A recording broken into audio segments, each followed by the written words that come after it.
This is the right atrium. This is the left atrium. This is the bicuspid valve. Here's the tricuspid valve.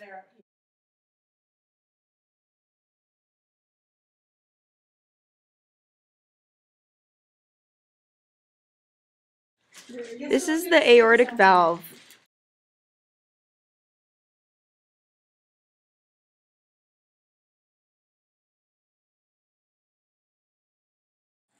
The interventricular septum serves as a wall between the right and left ventricles and also aids in the massive pump of the left ventricle to push the blood through the aortic valve.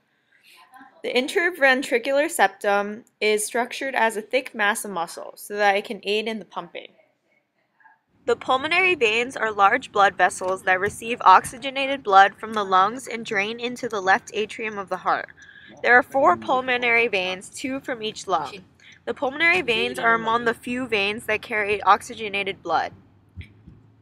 The superior vena cava is a vein in the body that carries deoxygenated blood to the right atrium of the heart. It's very short in length, but it's very wide in diameter. The superior vena cava does not have any valves separating it from the right atrium of the heart, and this allows the blood to flow into the right atrium and ventricle of the heart to cause it to contract. This forces blood to flow up through the internal jugular vein and results in jugular venous pressure. In the human heart, the pulmonary artery begins at the base of the right ventricle. It is short and wide in diameter. It then branches into 2 pulmonary arteries, left and right, which deliver deoxygenated blood to the corresponding lung. This is the right ventricle. The aorta is the largest artery in the body. It begins at the top of the left ventricle, the heart's muscular pumping chamber. 3 leaflets on the aortic valve open and close with each heartbeat to allow one-way flow of blood. The aorta is a tube about a foot long, and it's divided into 4 sections. The aorta starts as the ascending aorta, then travels superiorly from the heart and makes a turn known as the aortic arch. Following the aortic arch, the aorta then travels inferiorly as the descending aorta. Branches from the ascending aorta supply the heart, branches from the aortic arch supply the head, neck, and arms, and branches from the thoracic descending aorta supply the chest and the respiratory zone of the lung. Branches from the abdominal aorta supply the abdomen. The left ventricle is one of the 4 chambers of the heart. It is located in the bottom left portion of the heart below the left atrium, separated by the mitral valve. It is the thickest of all chambers, and the left ventricle pumps oxygenated blood to tissues all over the body. The left ventricle has thicker walls than the right because it needs to pump blood to all the parts of the body. This is the pulmonary valve.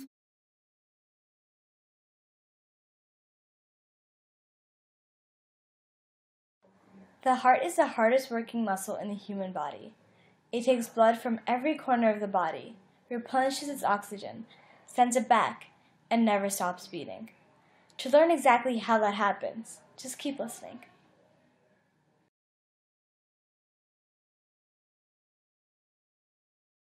The blood circulates the heart really in 2 parts. At first, when it enters the heart, the blood is deoxygenated. Deoxygenated blood isn't actually blue, but dark red, but for the purpose of not making you confused, deoxygenated blood will appear blue in this presentation. The oxygenated blood, on the other hand, will be represented with red, but is actually bright red in a real heart. The cycle begins when the deoxygenated blood enters the heart from the inferior and superior vena cava. The inferior vena cava brings the used deoxygenated blood from the lower body, while the superior vena cava brings the deoxygenated blood from the upper body. Both vena cavas empty into the right atrium, which is one of the 4 chambers of the heart. The right atrium has the lowest pressure in the entire circulatory system. The blood then goes through the tricuspid valve, which serves as a sort of door to ensure that the blood flow does not go backwards. The tricuspid valve opens into the right ventricle, which is another chamber of the heart.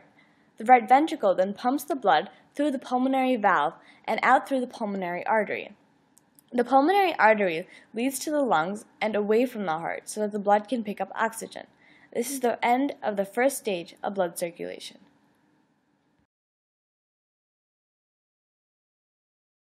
Okay, now that the blood has been oxygenated in the lungs, it re-enters the heart through the pulmonary vein. Remember that all arteries lead away from the heart, and all veins lead towards the heart.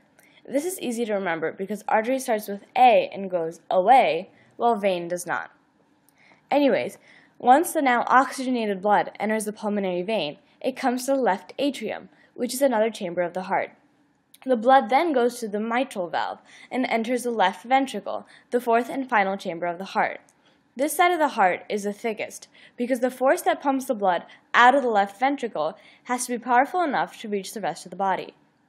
The blood pumped from the left ventricle goes through the aortic valve and into the aorta, which is the largest artery of the body. Then the blood finally leaves the heart and goes to the different parts of the body to deliver oxygen. Once the blood has become deoxygenated, it returns to the vena cavas and the cycle begins again.